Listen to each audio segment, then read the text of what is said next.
Good morning everyone. सो हम आज अपने लेक्चर में देखने वाले हैं नया टॉपिक जो है variation in ji with depth. G मतलब क्या है, ये लास्ट लेक्चर में भी देखा हमने। ये स्मॉल जी जो है हमारा, ये क्या है? Acceleration. Acceleration due to gravity. बस सर, अभी हम इसमें जो एक्सेलरेशन ड्यू टू ग्रेविटी पढ़ने वाले हैं वो किसकी वजह से हो रही है? ठीक है, ये तो normal acceleration due to gravity नहीं पढ़ रहे ना। हमने इसके पहले के टॉपिक में पढ़ा कि sir acceleration due to gravity at some height, है ना, एट सम अल्टीट्यूड, जिसको हमने जी ऑफ एच से डिनोट किया था, है ना। ये क्या था हमारा? Acceleration due to gravity at some height और अल्टीट्यूड, है ना। ये हमने देखा था। अभी हमें क्या देखना है? Variation in ji with depth. अब यही एक्सेलरेशन ड्यू टू ग्रेविटी हम वापस देखेंगे, बट कैसा? अब हम हाइट पे नहीं जा रहे, हम ऊपर नहीं जा रहे, तो अभी हमारा क्या हो रहा है? एक्सेलरेशन ड्यू टू कहां पे देखना है हमें? हम डेप्थ पे जा रहे हैं, अर्थ के अंदर जा रहे हैं, ठीक है, डेप्थ। ठीक है, तो हमें देखना है अभी acceleration due to gravity at some depth. अभी हमें ये देखना है acceleration due to gravity at some depth. अब हम कुछ डेप्थ में जाने वाले हैं। जैसे जैसे हम अर्थ के अंदर जाएंगे, अर्थ के सेंटर के पास जाएंगे, तो हमारे ऊपर जो एक्सेलरेशन ड्यू टू ग्रेविटी है वो कितना अप्लाई होगा, कितना ज्यादा लोड हम वहां पे क्या बोलेंगे, हम फील कर पाते हैं, हमारे बॉडी के ऊपर आ रहा है। मोस्ट ऑफ द टाइम आपने सुना होगा जो सब डाइवर्स होते हैं ना, डाइवर्स जो समुद्र के अंदर गोता लगाते हैं, वो लोगों के ऊपर भी जब मतलब उसके लिए बहुत प्रैक्टिस करनी पड़ती है, वो लोगों की बहुत प्रैक्टिस होती है। क्योंकि देखो क्या होता है, जब वो समुद्र के अंदर जितना अंदर जाएंगे, समझो जैसे ये एक सी लेवल है, ठीक है, वो डाइवर यहाँ पे होता है, तो यहाँ पे इतना एक्सेलरेशन ड्यू टू मतलब इतना ग्रेविटेशन फोर्स उस पर अप्लाई नहीं होता। बट इन केस वो आफ्टर सम टाइम जब वो अंदर डाइव करता है तो कुछ अंदर आया, ठीक है, अब उस पर कैसा फील होता है? वो क्या होता है, अंदर जा रहा है, डेप्थ में जा रहा है, तो उस पर क्या होता है? फोर्स ज्यादा अप्लाई होता है। अब सर ये थोड़ा अलग टॉपिक है, फोर्स क्यों अप्लाई हो रहा है? क्योंकि देखो उसके ऊपर इतना ज्यादा वाटर का प्रेशर भी होगा ना, वाटर थोड़ी ना ऊपर जा रहा है, वाटर का प्रेशर नीचे अप्लाई होगा ना, सेंटर की तरफ, अर्थ के सेंटर की तरफ, तो इसके ऊपर इतना ज्यादा लोड अप्लाई होता है। मतलब टर्म देखो, समझ लो कि हम यही पढ़ने वाले हैं सर, ये डेप्थ में जाने के बाद एक्सेलरेशन ड्यू टू ग्रेविटी की जो टर्म है वो कैसे अप्लाई होती है, ठीक है। अब ये कैसे निकालेंगे हम? इसके पहले हमने क्या किया था? जब जी ऑफ एच निकाला था, हमने क्या किया था? जी ऑफ एच की टर्म कंपेयर की थी किसके साथ? Normal acceleration due to gravity के साथ। अब हमें यही करना है। अभी हमें क्या करना है? जी ऑफ डी निकालना है, acceleration due to gravity at some depth, ठीक है। इसको भी हमें क्या करना होगा? Normal gravity acceleration due to gravity के साथ हमें इसको भी कंपेयर करना होगा, ठीक है। So the acceleration due to gravity, normal acceleration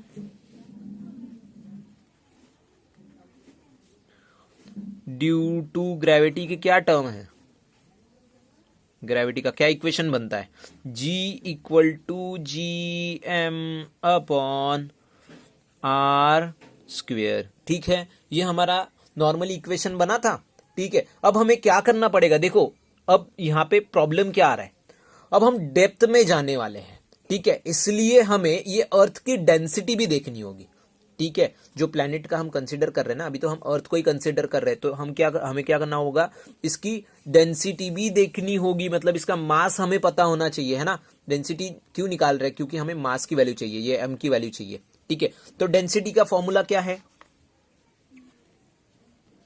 density denoted by रो, है ना, इक्वल टू क्या होता है? मास of an object, mass of an object upon volume ना, अपॉन वॉल्यूम, करेक्ट, करेक्ट, यही होता है। हमें क्या है? मास ऑफ एन ऑब्जेक्ट चाहिए, ये एम की वैल्यू चाहिए, तो मुझे क्या करना होगा? डेंसिटी मल्टीप्लाई बाय वॉल्यूम, मुझे क्या करना पड़ेगा sir, density multiply by volume. ठीक है, सो डेंसिटी मल्टीप्लाई बाय वॉल्यूम क्या हो जाएगा, देखो मास इक्वल टू, मेरा क्या फॉर्मूला बन जाएगा, मास इक्वल टू ये वॉल्यूम मल्टीप्लाई बाय डेंसिटी। ठीक है, सो वॉल्यूम किसका निकालेंगे, अर्थ क्या है हमारी, स्पेरिकल है ना, तो स्पेयर का formula 4/3 into pi R cube. ठीक है, ये हो गया इसका वॉल्यूम का formula, volume of a sphere multiply by density, जो कि है हमारी रो। ठीक है, ये मिल गया मुझे m। ठीक है, सो ये इक्वेशन जो मैंने यहाँ पे 1 दे देता हूँ इसको। ठीक है, इक्वेशन 1 क्या करता हूँ मैं, इक्वेशन 1 बिकम्स, इक्वेशन 1 बिकम्स क्या हो जाएगा हमारा, इक्वेशन क्या बनेगा sir, acceleration due to gravity equal to, at a normal condition, okay, at a normal condition, not some height और नॉट सम डेप्थ। ठीक है, एट अ नॉर्मल कंडीशन क्या बन जाएगा मेरा, यहाँ पे g की वैल्यू आएगी, g, यहाँ पे हम m की वैल्यू डालेंगे, क्या आया था, m की वैल्यू आती है हमारी 4/3 pi R cube into sum row.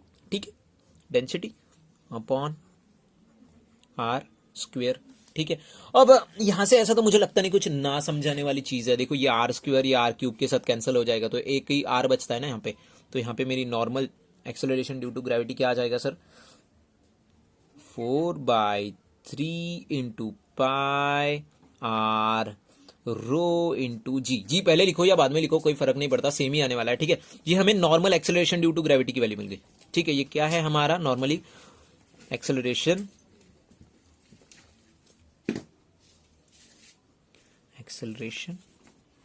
Due to gravity. ठीक है, ये हमें क्या मिल गया अभी, normal acceleration due to gravity की यहाँ पे वैल्यू मिल गई है, ये जी की, नॉर्मल जी की वैल्यू मिल गई है। ठीक है, ये देखो ये वाला।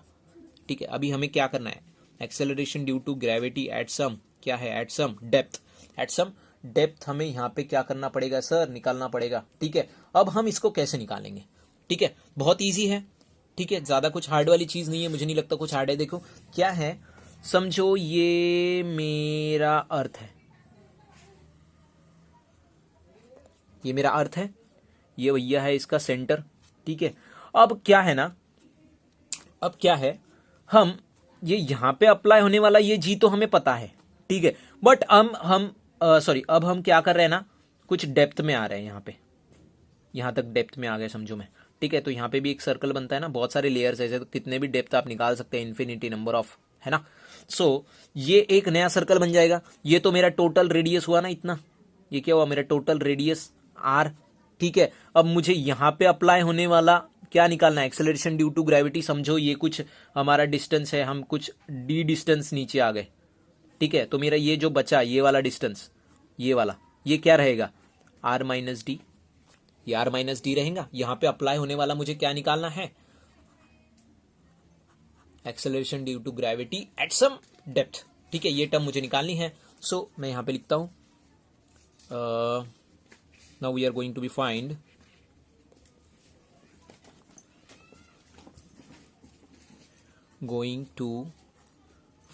द वैल्यू ऑफ, किसकी value, acceleration due to gravity at some क्या डेप्थ, सॉरी आवाज जरा आगे पीछे हो रहा होगा। सो एट सम डेप्थ। ठीक है, अब कुछ डेप्थ में जाने के बाद हमारे ऊपर एक्सेलरेशन ड्यू टू ग्रेविटी की जो वैल्यू है वो क्या अप्लाई होगी सर, ये हमें यहाँ पे देखना है। ठीक है, सो मेरा नॉर्मली यहाँ पे फॉर्मूला क्या बन जाता है, देखो बहुत कुछ ज्यादा हार्ड वाली चीज नहीं है। ठीक है, acceleration due to gravity at some depth क्या बन जाएगा, देखो यहाँ पे क्या बन जाता है, फॉर्मूला क्या है, नॉर्मल हमारा g इंटू एम। बट देखो अभी m कौन सा है, पूरा पूरा m नहीं आएगा। ठीक है, m डैश लिख देता हूं मैं। ठीक है, कुछ हम डेप्थ में आ गए ना तो मास ऑटोमेटिकली यहाँ पे कुछ कम हो जाता है, तो मैं m डैश यहाँ पे वैल्यू दे रहा हूं। ठीक है, upon upon upon sir R square लिखते हैं ना हम, क्या लिखते हैं यहाँ पे, कहाँ गया ये देखो, आर स्क्वायर लिखते हैं ना, पर अभी आर स्क्वायर रहेगा क्या, नहीं, हम ये डेप्थ में आ गए ना तो आर माइनस डी स्क्वायर हो जाएगा यहाँ पे। ये सर्कल का हम देखेंगे ना, अभी ये सर्कल के लिए फाइंड करेंगे, और ये सर्कल के लिए मास जो है वो m डैश है। ठीक है, सो हम यहाँ पे क्या करेंगे सर, m डैश तो लिख दिया मैंने, अप्लाई होने वाला ग्रेविटी तो कांस्टेंट रहेगा। ठीक है, ग्रेविटेशनल फोर्स कांस्टेंट है, उसको कुछ फर्क नहीं पड़ता।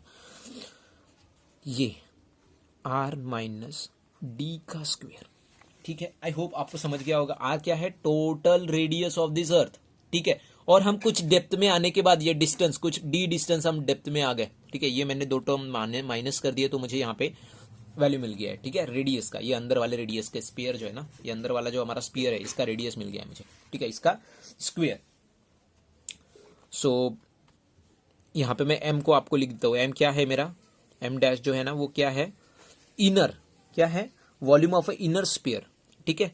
ये कैसे निकाला है, एम डैश कैसे निकाला है हमने, एम डैश क्या है, volume of the inner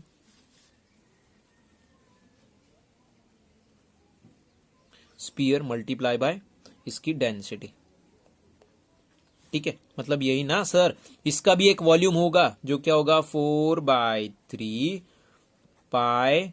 are की वैल्यू क्या आएगी, अब आर की वैल्यू हमने यहाँ पे क्या रखी है, ये क्या है हमारी आर की वैल्यू है ना, आर की वैल्यू क्या है मेरी, आर माइनस डी स्क्वायर। जैसा हमने इस टर्म में किया ना, एम का एम निकाला पहले, एम क्या था, वॉल्यूम इनटू डेंसिटी जी के लिए, वैसे ही अब जी ऑफ डी के लिए निकाल रहे हैं, ठीक है।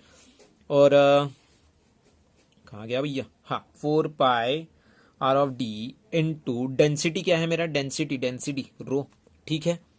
सो मेरी ये एम की वैल्यू यहाँ पे बन जाती है ना। सो जी ऑफ डी क्या बन जाएगा मेरा, g of d is equal to g multiply by 4/3 into pi r minus d का स्क्वेयर रो अपॉन ये वाला टर्म जो बचा है r minus sorry r small d square, square ही है ना, हाँ स्क्वेयर, यहाँ पे क्यूब आता है, सॉरी क्यूब है ना, यहाँ पे थोड़ी गलती हो गई, गलती से मिस्टेक, ओके।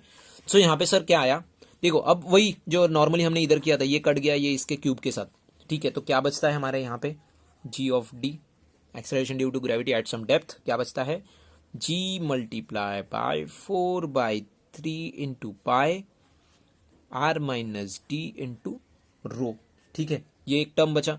अब देखो मैं क्या करता हूँ ना, ये जो मेरा एक ये मिला था ना, इसको इक्वेशन नंबर 2 दे देता हूँ, और ये जो मिला है यहाँ पे इक्वेशन नंबर 3 दे दिया। देखो ये पहला मुझे मिला था नॉर्मल ग्रेविटी, ठीक है, gravity at some depth, sorry acceleration due to gravity at some depth.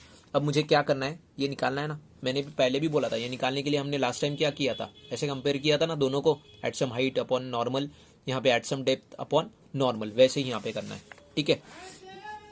So G of D upon क्या हो जाएगा, नॉर्मल जी, ये हम जो हमने इधर फाइंड किया था, ठीक है। सो जी ऑफ डी क्या आता है यहाँ पे देखो,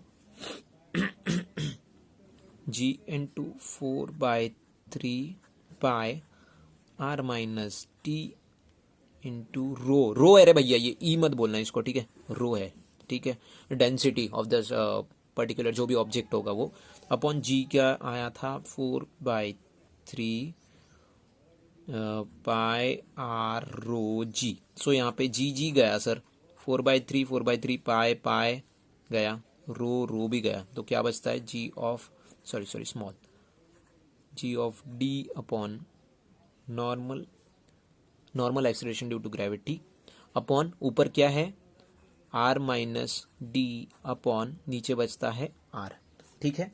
यहाँ तक आ गए सर। मुझे क्या चाहिए, जी ऑफ डी की वैल्यू चाहिए, तो हम क्या कर देंगे इसको, normally G of D equal to हो जाता है, ये डिवाइड है इधर जाके मल्टीप्लाई हो जाएगा, acceleration due to gravity multiply by R minus D upon R, ठीक है। ये हमें वैल्यू मिल चुकी है सर, किसके लिए वैल्यू मिल चुकी है, अगर हम, ये हमारा अर्थ है, ठीक है, ये इसका समझो रेडियस हो गया, टोटल रेडियस आर, ठीक है, टोटल रेडियस। अब इसके ऊपर जो हम नॉर्मली रहते हैं यहाँ पे जो कौन सा अप्लाई होता है, नॉर्मल जी अप्लाई होता है ना, acceleration due to gravity at some height पे जाने के बाद हमने देखा था क्या होता है sir, G of H acceleration due to gravity at some height, ये हमने देखा था, ठीक है। बट इन दैट केस क्या हुआ है, हम क्या हुआ है, कुछ डेप्थ तक आ गए, इतने नीचे आ गए हैं, ठीक है। तो यहाँ पे कुछ डिस्टेंस डी नीचे आए ना, तो हमने क्या बोला था, ये जो जहाँ पे ये स्पेयर बन रहा है एक, ठीक है, इसके लिए हमने फाइंड किया एक्सेलरेशन ड्यू टू ग्रेविटी, और ये कैसे एट सम डेप्थ है, ठीक है। तो ये हमें वैल्यू मिली है। इसका रेडियस, टोटल रेडियस क्या आया था इसका, R minus D, total R minus ये डी डिस्टेंस, ठीक है। एंड देन इसका मास, हमने इसका वॉल्यूम निकाला, इसका मास अप्लाई होने वाला टोटल मास निकाला। मास कैसे निकाला, mass is equal to volume multiply by density. Volume of this sphere होता है 4/3 पाई का पाई आर क्यूब, ये मुझे मिल गया वॉल्यूम मल्टीप्लाई बाय हमने डेंसिटी किया था जो था हमारा रो। इसी का यूज करके हमने यहाँ तक इक्वेशन लेके आए हैं। आई होप सो आपको यहाँ तक समझ में आ गया होगा। एक बार मैं इसको आपको रिपीट करवा देता हूँ। देखो क्या है, हम क्या पढ़ रहे थे, variation in a g with some depth, ठीक है, variation in a g with some depth. Variation in g मतलब एक्सेलरेशन ड्यू टू ग्रेविटी। कैसे, अब हम कुछ डेप्थ में जाने के बाद, मतलब ये अर्थ के कुछ डेप्थ में आने के बाद क्या अप्लाई होता है, ठीक है। तो हमने यहाँ पे देखा, मैंने पहले भी बोला था, हमने जब एट सम हाइट निकाला था तो क्या किया था, acceleration due to gravity at some height upon normal acceleration, ठीक है, इन दोनों को कंपेयर किया था। वैसे ही मुझे इन दोनों को कंपेयर करना था, at some depth upon normal, ठीक है। तो हमने नॉर्मल के लिए पहले फाइंड किया, एक्सेलरेशन ड्यू टू ग्रेविटी का फॉर्मूला क्या है हमारे पास, g is equal to gravitational constant into mass of an object upon radius of that planet, जो भी प्लैनेट है हमारा, स्फीयर है ना, तो स्फीयर का ही आर स्क्वायर, ठीक है। सो डेंसिटी, हमें अभी डेंसिटी की वैल्यू चाहिए थी, क्यों डेंसिटी निकाली हमने, क्योंकि हमें ये एम निकालना था, ठीक है। तो डेंसिटी इज इक्वल टू क्या होता है, मास of an object upon volume, ठीक है। अब देखो m इज इक्वल टू क्या है, मास ऑफ एन ऑब्जेक्ट, तो ये मास ऑफ एन ऑब्जेक्ट क्या बन जाता है, density multiply by volume, density multiply by volume. So volume का फॉर्मूला क्या है, 4/3 पाई आर क्यूब। ये फॉर्मूला क्यों लिखा, क्योंकि हमारा वॉल्यूम किसका निकाल रहे हैं हम, प्लैनेट का निकाल रहे हो। प्लैनेट कैसा है, स्पीयर है ना, spherical in shape. So sphere का हमारा वॉल्यूम निकला 4/3 pi R cube multiply by rho, ठीक है। सो इक्वेशन 1 जो हमने पहले दिया था, इक्वेशन 1 बिकम्स क्या बन गया, G is equal to small G, है ना, acceleration due to gravity is equal to क्या बन जाता है, capital G, that means gravitational constant multiply by total mass, जो क्या है हमारा volume into density, volume into density लिख दिया अपॉन आर स्क्वायर। ये देखो R square, so R square multi R square and R cube mine क्या हो गया, कैंसिल हो गया, तो यहाँ पे ऊपर आर बचा, लिख लिया मैंने। अब हमें क्या करना है, ये तो नॉर्मल के लिए मिला ना, acceleration due to gravity at the normal condition के लिए मिला। So now we are going to be find the value of acceleration due to gravity at some depth. अब कुछ डेप्थ में जाने के बाद कितना acceleration due to gravity apply होता है ठाकुर, वो हमें देखना है, ठीक है। So G of D, G of D equal to क्या बन जाता है सर मेरा, जी एम डैश। देखो एम डैश क्यों लिया, ये जरा अगर कंफ्यूजन होगा तो देखो मैंने यहाँ पे भी बोला है, देखो हम क्या कर रहे हैं, अब कुछ डेप्थ में आने के बाद एक ये हाइट पे आ गए, ठीक है, तो इसका भी रेडियस मुझे लेना ही पड़ेगा ना, तो यहाँ पे एक स्पेयर बन जाता है, और ये स्पेयर का टोटल मास, और ये स्पेयर का टोटल मास निकालने के लिए मुझे क्या चाहिए, मास का फॉर्मूला क्या देखा हमने, वॉल्यूम इनटू डेंसिटी, ठीक है। सो इसका वॉल्यूम क्या बनता है, वही स्पेयर ही है ना, 4/3 इंटू पाई आर क्यूब, ठीक है। बट सर यहाँ पे जो आर की वैल्यू है, आर क्या है हमारा, इसका आर माइनस डी है ना, सो यहाँ पे क्या बनता है 4/(r minus D square, sorry cube, ठीक है, इंटू डेंसिटी तो है हमारा रो, ठीक है, यही मैंने यहाँ पे लिखा है, करेक्ट। और फिर वापस से हमने जी ऑफ डी कैसे फाइंड किया, जी इंटू एम की वैल्यू लिख दी अपॉन इसकी आर की वैल्यू, आर का square, R minus small D है ना, ये आर माइनस स्मॉल डी का स्क्वेयर। फिर जी ऑफ डी क्या बचा, ये देखो ये और ये कैंसिल हो गया, ये स्क्वेयर था ये क्यूब था, तो एक ही बचा ऊपर, ये कैंसिल वैंसिल होने के बाद देखो यहाँ तक आ गए, जी ऑफ डी की वैल्यू मिल गई। अब हमने क्या किया, यहाँ पे दोनों इक्वेशन को कंपेयर किया, ये वाला और ये वाला, देखो G of D upon G equal to G of D की वैल्यू लिखी, जी की वैल्यू लिख दी, ठीक है। तो ग्रेविटेशनल कांस्टेंट कैंसिल हो गया, 4/3 पाई, यहाँ पे भी 4/3 पाई कैंसिल हो गया, ठीक है। और ये यहाँ पे डेंसिटी कैंसिल हो गया, ठीक है, दोनों डेंसिटी की टर्म कैंसिल हो गई, ठीक है। अब बचा क्या हमारे पास ऊपर, इसका रेडियस अपॉन इसका रेडियस बचा, ठीक है। सो हमने इसको यहाँ पे सॉल्व कर लिया। देखो मैंने क्या किया, मुझे ये चाहिए था जी ऑफ डी की acceleration due to gravity at some depth की वैल्यू चाहिए थी, तो ये नॉर्मल जो था ये इधर जाके इधर डिवाइड में था, इधर जाके मल्टीप्लाई हो गया, आंसर आ गया। आई होप कि ये भी टर्म आपको समझ में आ गया हो। एक्सरसाइज में इसके ऊपर कुछ न्यूमेरिकल होंगे, उसको सॉल्व करके देखिए, क्योंकि मैंने इसके पहले का जो था ये वाला फॉर्मूला, इसके बेसिक न्यूमेरिकल आपको लास्ट लेक्चर में सॉल्व करके दिया था। अब इसका आप करके देखो, नहीं आया तो मैं वापस से एक वीडियो बना लूंगा उसमें आपको दिखा दूंगा। ओके, आज के लिए इतना ही, बाय बाय।